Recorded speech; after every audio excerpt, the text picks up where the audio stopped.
Now that anti-whites have enough power, let's just make it legal to discriminate against white people, as though that weren't coming. Let's take a quick look at this story. California reparations panel calls to amend state constitution to legalize racial discrimination. You know, I want everybody to reflect for a moment on why California passed this Proposition 209 in, what was it, 1996? Maybe it says in this article. Why did they do it? What were they trying to do? What were they worried about? What were Californians worried about? Were there proponents and supporters from both sides? Look at this crowd. Look at this crowd of hungry mercenaries. Pay me, the anti-whites shout from the luxurious seats in the auditorium. Well, it's the same exact thing that governors and people like DeSantis, or supporters, I guess, voters, or Republican voters, it's their Stop Woke Act. I actually like the Don't Say Gay better than Stop Woke Act. That's how misled patriots are by people like DeSantis and other Republicans in office and conservative content creators. They need to stop feeding them this pablum that distorts their brains so they can never come together in defense of who and what we are, that which is under attack by the anti-whites. If you don't fill the breach in the wall where you are being defeated, it doesn't matter how high you raise the ramparts in other areas. All those areas of abstractions where you're ready to just take the anti-whites down, or the wokies. You're going to take all the wokies down, the little wokies from Star Wars. They're coming to attack, and you're going to raise the ramparts. Never mind the giant gash in the wall where they attack you on the basis of race and destroy everything in the West with the defense of retributive justice against the white race and using their moral imperative to accomplish those ends. Never mind all that. No, you just go ahead and raise the ramparts on abstractions of meaningless nonsense. So get ready. Critical race theory under any number of names, where governments are taking in Tennessee, in Florida, and what other states and cities are conservatives and Republican leaders taking feckless measures to push back? Laws, folks, laws that cannot stand up against laws, rules, codes, whatever it is. They cannot stand up against a moral imperative. And that's why the Go Free method provides you with a new moral imperative that undermines the moral imperative of anti-whiteism that revolutionaries, that psychological warriors have inflicted on people of the West. They will take all of that down. If you think for a moment that Stop Woke Act is going to remain in place, or that it's not just going to be subverted immediately by anti-whites, and then you'll have no recourse to overcome those efforts because too many nodes of power are held by anti-whites. But Jason, what else are we supposed to do? Can't we just pass some laws and it makes it all better? No, it doesn't make it better. Well, can we be really violent then? Can't we get like guns or something and head out into this? No, your local county police department will kill you dead. Forget about all of the special forces and secret police and everything else in the West and the United States. Forget about all of that. The local police department will make sure you're dead. No, it's not voting. It's not violence. It is the psychological defense for the psychological warfare that is waged against us. All of these laws in Tennessee against this transgender hour reading and teaching children, and the same thing in Florida, all of that is just going to be circumvented, undermined by anti-whites. They'll rename things, they'll reclassify things, and they'll continue marching forward, just like in California, even though they passed this law that made it illegal to discriminate on the basis of race. What has been happening in point of fact in California and across all of the United States and across all of the West is that white people are discriminated against on the basis of our race. But Jason, it's only skin. Skin doesn't matter. I don't see skin. Well, your handicap doesn't stop them from victimizing you, dumb shit.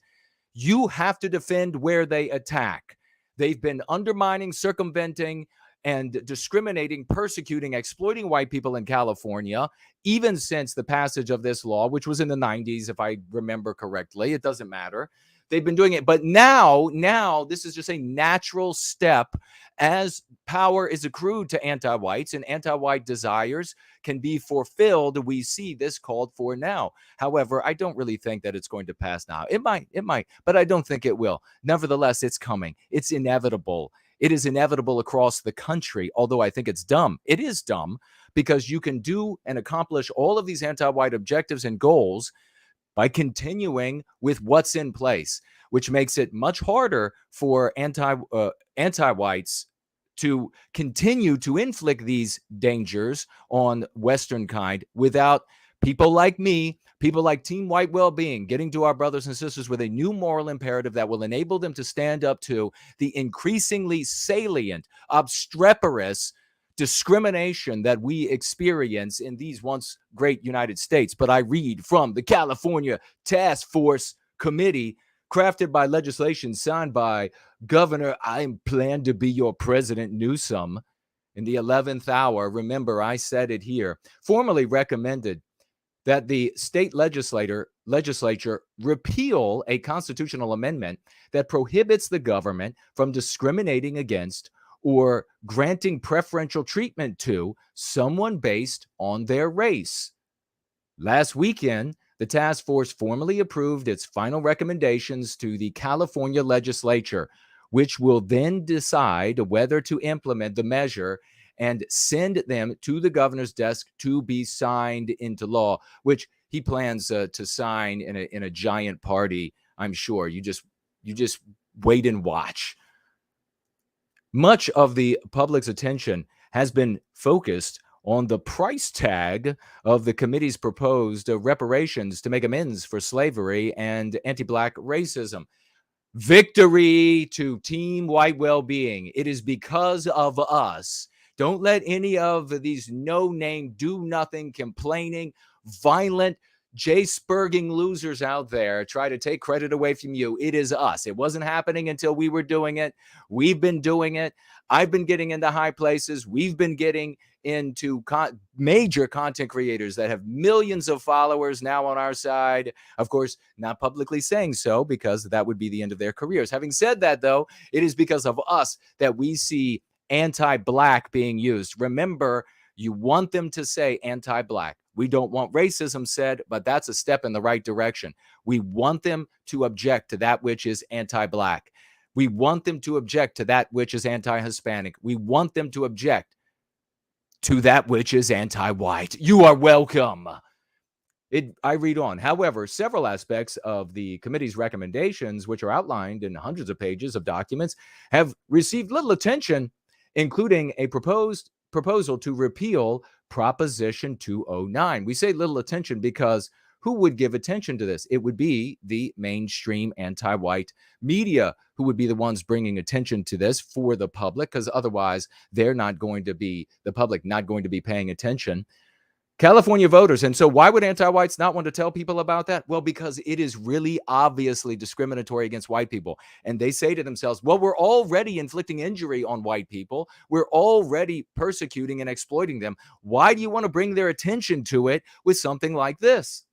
California voters passed Proposition 209, now enshrined in California's Constitution, 1996. The measure amended the California Constitution, adding a section that states in part, quote, the state shall not discriminate against or grant preferential treatment to any individual or group on the basis of race, sex, color, ethnicity, or national origin in the operation of public employment, public education, or public contracting, close quote. And then the subtext, which is written at all times by the dominant moral code of the day, which is the anti-white moral code, is that all of that is subject to anti-whiteism. Folks, this is where you're going to find brilliant commentary. I'm going to be back with a regular roll-in a little bit later this evening. So put it on your watch, put it on your calendar, put it on your phone, and I will be seeing you soon.